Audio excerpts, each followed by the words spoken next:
Fala galera, beleza? Hoje eu vou estar falando para vocês a respeito do tema inveja versus pedra de tropeço, né?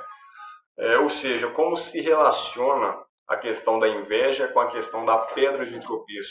Tem como uma pessoa ser pedra de tropeço para uma pessoa que é invejosa? Por exemplo, a vítima da inveja tem como fazer algo, né, para que não seja pedra de tropeço para a pessoa que a inveja? É isso que nós vamos ver hoje, tá? E é o seguinte, a Bíblia diz que debaixo dos céus sempre há motivo para os homens invejarem uns aos outros. Basicamente é isso que a Bíblia afirma, parafraseando, por mais que nesse texto esteja associado ao trabalho e às obras. Ou seja, as pessoas invejam as coisas que os outros fazem. Por mais que lá esteja expresso, né, como eu estou falando, né, como uma questão de atitude, falando que em tudo que você faz sempre haverá pessoas para invejá-lo, eu vejo que vai além dessa questão. Então, a inveja, na verdade, pode existir das mais diversas formas, aquilo que você menos imagina que poderia ser invejado. E aí a pergunta que fica é: um cristão que tem buscado agradar ao Senhor de todas as formas, amar o Senhor e amar o próximo, pode, às vezes, ou em algum momento, ter em mente a seguinte situação: será que eu não deveria deixar de fazer alguma coisa para não provocar inveja no outro? Né? E a resposta que fica é não. Porque se você deixar de fazer qualquer coisa por medo de gerar inveja no outro, você terá que deixar de fazer tudo, ou melhor, você terá que ficar trancado dentro de casa e nem sair do seu quarto, entende? E uma coisa também aqui, para antes de continuar, é o seguinte: a inveja é um dos únicos pecados pelo qual você não tem como, não existe essa questão de pedra de tropeço, entende? Mas enfim, então não faz sentido você deixar de fazer algo que normalmente geraria inveja em todo mundo para fazer algo que geraria inveja em menos gente. Quando eu faço essa transição, o que eu estou querendo mostrar com isso é que às vezes a pessoa pode pensar que se ela deixar de fazer alguma coisa, a quantidade de inveja vai diminuir. E por um lado, logicamente até faz sentido, mas o que adianta diminuir um pouco e não diminuir toda a inveja? Só isso já mostra que há uma falha nesse pensamento de achar que você pode ser pedra de tropeço para outra pessoa com relação à inveja e por isso ter que abdicar de certas coisas, entende? A questão é que você vai vendo que chega um momento em que essa abdicação não vai adiantar de nada, porque ela vai se demonstrar falha. Até porque quando o apóstolo Paulo fala para a gente não ser pedra de tropeço das pessoas, ele está falando para a gente não ser pedra de tropeço para ninguém, e não apenas para algumas, entende? Então tem que ser possível que você não seja pedra de tropeço para ninguém, que no caso da inveja não vai ser possível. Porque é ineficaz em relação à inveja. É ineficaz porque do que adianta, né, não ser pedra de tropeço para alguns e ser pedra de tropeço para outros nessa situação, entende? Quando eu falo isso, é no sentido de, por exemplo, às vezes você vai falar assim, eu vou, sei lá, às vezes a pessoa tem um corpo belo, vamos colocar assim. Um homem, por exemplo, tem um corpo forte. Aí ele vai falar, não vou parar de malhar, porque senão isso vai gerar inveja no outro, né? Beleza, você para de malhar, beleza, você vai pegar, vai parar de malhar, só que aí vamos supor que você tem um cabelo bacana. Beleza, você emagreceu, parou de ser fonte de inveja para uma pessoa em específico, mas a pessoa pode continuar invejando seu cabelo, entende? Então, quando uma pessoa peca de fato, né, claro que pode haver uma certa culpa parcial de outra pessoa também, né, no sentido de que ela influenciou aquela pessoa e tal, só que aí vai ter a influência implícita e a influência explícita, né?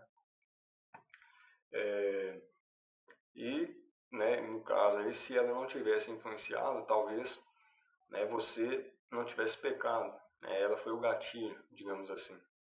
Então, nesse caso, a pessoa tem uma culpa parcial, né? Como, por exemplo, Adão e Eva, né?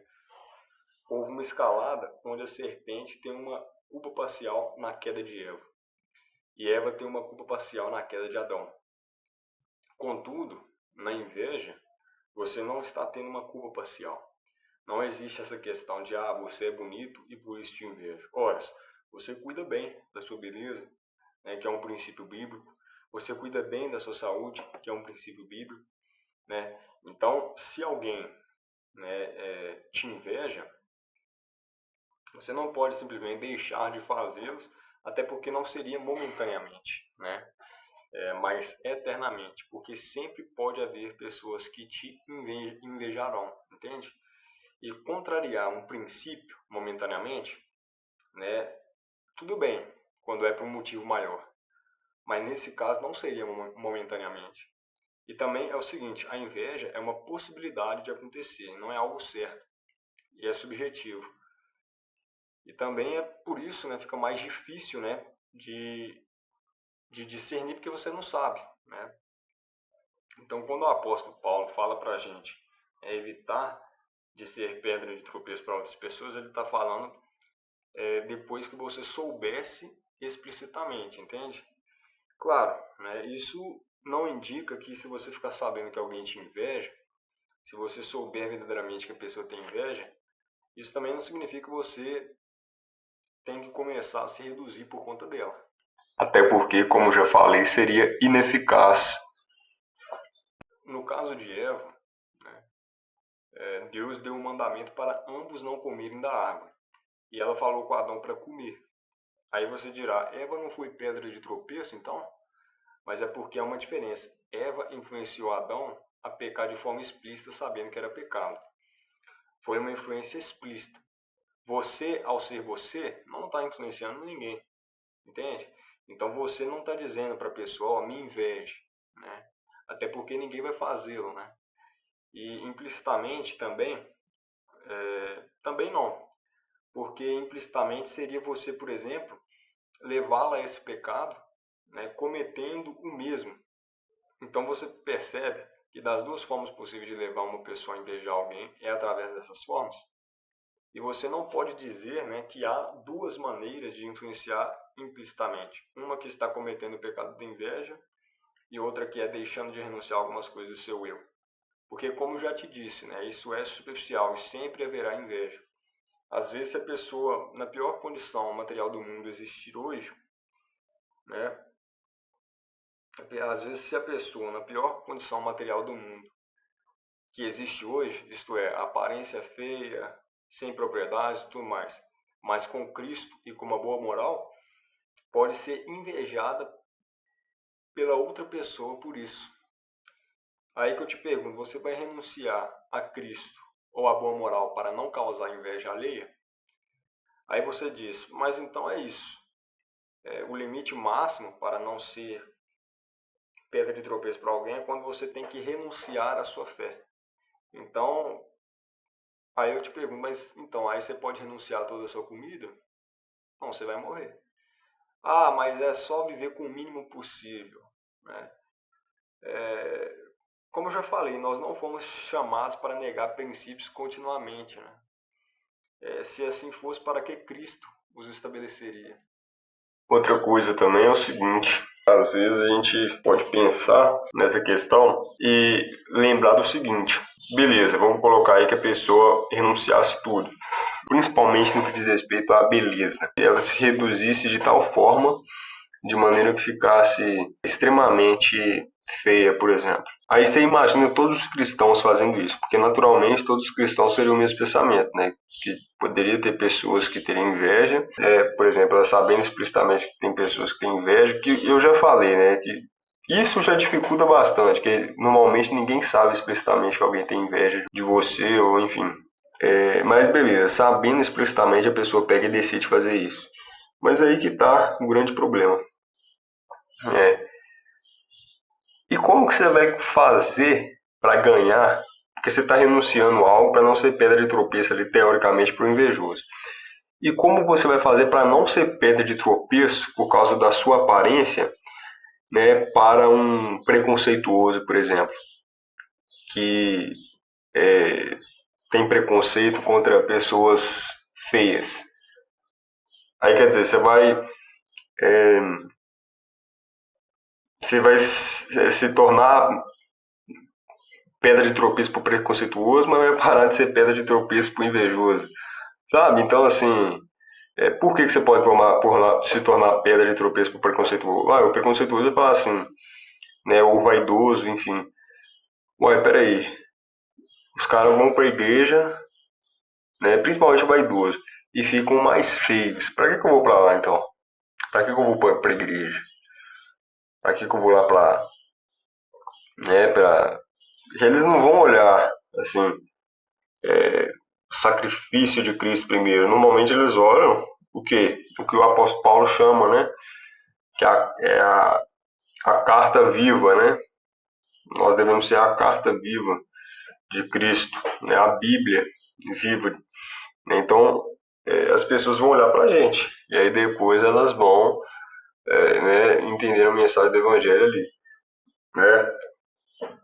Então, assim, é, não adianta, sabe? As pessoas ficam tentando aí, né, reduzir por um lado, igual eu tô falando, a inveja ela não tem como você não ser pedra de tropeço. Tipo assim, a pessoa que vai ser pedra de tropeço dela mesma, entendeu? Então meio que não tem muito para onde fugir, entende? É, enfim, é isso mesmo, assim.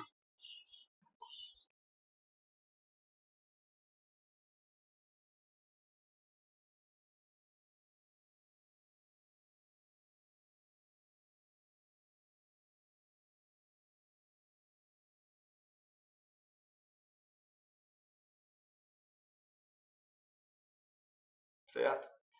O apóstolo Paulo disse que nunca mais comeria carne se toda vez que ele comesse levasse um irmão ao pecado. Pois é, mas parar de comer carne é abdicar de um prazer. Não é ir contra o princípio bíblico da saúde continuamente. Tanto é que ela é substituível, né, em termos de saúde e tudo mais. Entende? Então é isso, galera. É mais ou menos isso que eu tinha para falar para vocês, né? Com relação à inveja. Espero que todos tenham entendido essa reflexão. E saibam que, com relação a isso, vocês podem ficar tranquilos que para a inveja não há pedra de tropeço da parte de outrem, mas é a pessoa que é pedra de tropeço para ela mesma.